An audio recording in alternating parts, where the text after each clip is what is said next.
चर्चा को आगे बढ़ाऊं। मधु किशोर जी, सबसे पहले आपके पास से आती हूँ। ये पूरी कहानी को आप किस रूप में देखती हैं? देखिए, मुझे लगता है कि सच ना आप कॉन्फिडेंस के साथ कह सकती हैं कौन सही कौन गलत, ये तहकीकात ही बताएगी। पर ये ज़रूर है कि सवाल या निशान काफ़ी सारे लग गए हैं अनेक लोगों की टेस्टिमनीज की वजह से।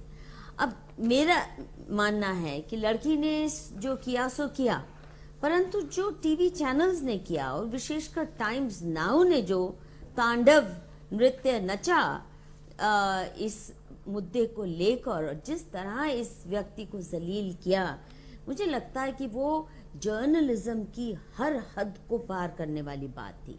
इस तरह आए दिन टाइम्स नाउ ने जो एक प्रथा चला दी है कि बिल्कुल कैंगरू कोर्ट लगती है, वहीं पे फैसला होना है और तहकीकात होने से पहले वो चाहते हैं फांसी भी हो जाए, वहीं स्टूडियो में ही तय हो जाए किसको फांसी देनी है, किसको गोली मारनी है, किसको अच्छा कहना है, किसको बुरा कहना है।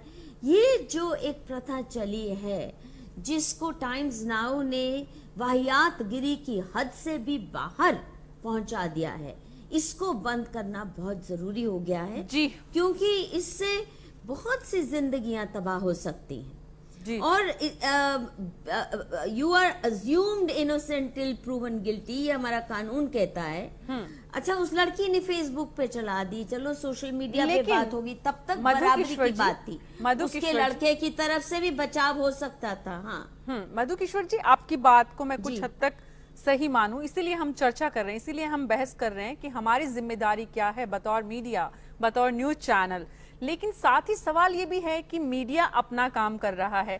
अगर मीडिया को लगता है कि इस पर बहस होनी चाहिए, इस पर जांच होनी चाहिए, इस पर एक्शन होना चाहिए, तो दीपिका भारद्वाज, मुझे ये बताइए कि दिल्ली पुलिस क्यों मीडिया के प्रेशर में आ जाती हैं? उनको क्या जरूरत पड़ गई थी कि वो जांच किए बिना ही सीधे इनाम की घोषणा कर दे?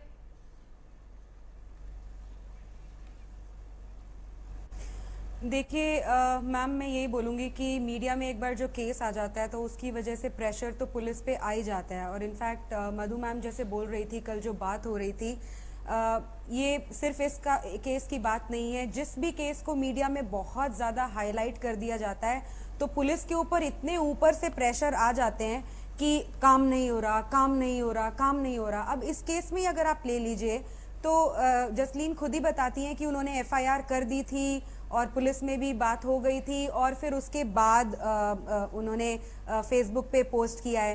तो क्या पुलिस ने एक्शन बिल्कुल नहीं लिया होता? पुलिस कोई कार्यवाही नहीं करती, उसके बाद वो पोस्ट करती और फिर उस पोस्ट को हम लोग आगे ले जाते, तो वो एक बिल्कुल अलग बात होती। यहाँ पे अब दिल्ली वाली ब्रेक एपिसोड की आपने खुद ही बात चर्चा की थी एपिसोड की बिगिनिंग में, स्टार्टिंग में, कि पहले मामले को पूरा का पूरा उछाल दिया, उस पुलिस इंस्पेक्टर की सस्पेंशन हो गई, उसके पास ऑडियो रिकॉर्डिंग जो बाद में आई, कितने लोगों ने उसको कवर किया, क्या उनकी सस्पेंशन रिमूव हुई? तो ये मीडिया में जब भी कोई केस आ जाता है तो ये सिर्फ इस केस की बात नहीं है जी। हर केस में हमने देखा है कि इनफैक्ट आजकल तो लोग ये सोचने लगे हैं कि अगर जस्टिस लेना है तो मीडिया के पास चले जाओ। ठीक है, ठीक है। लोगों तो को वो भरोसा करके तो अगर कोई मीडिया के सामने आता है तो भाषा सिंह जी, मीडिया को बतौर महिला पत्रकार आपसे बेहतर कौन जानेगा? दोनों पक्ष आपके सामने हैं। क्या वाकई मीडिया अपनी जो भूमिका है उसको जस्टिफाई कर पा रहा है कम से कम इस तरह के केसेस में? हालांकि पुलिस के दबाव का कारण यहाँ पे दीपिका ने बताया, हरियाणा सरकार दबाव में आ गई। हरियाणा सरकार ने कहा 26 जनवरी को लड़कियों को पुरस्कृत करेंगे, फिर वापस फैसला ले लिया। देखिए, दो चीजें मुझे लगता है कि यहाँ पे बहुत संभल के आगे चलने की बात है। जिस तरह से अभी आपका, माफ कीजिए थोड़ा इंटरप्ट कर रही हूँ, ये जो ब्रेव हार्ट, ये जो ब्रेव हार्ट का जो टैग है जो हम दे रहे हैं लड़कियों को, हमने हरियाणा वाले रोहतक वाले केस में भी देखा, अब इस केस में दे रहे हैं कि हम ब्रेव हार्ट कह रहे हैं। तो क्या ब्रेव हार्ट होने का सिर्फ एक ही तरीका रह गया है कि आप किसी आदमी को थप्पड़ मार दीजिए रोड चलते, या फिर कोई इस तरह की पिक्चर पोस्ट कर दीजिए? रेवाड़ी की एक लड़की ने माउंट किलिमंजारो को फतेह किया है, क्या ये लड़कियां ब्रेव हार्ट नहीं है? मैं ये क्वेश्चन पूछना चाहती हूँ।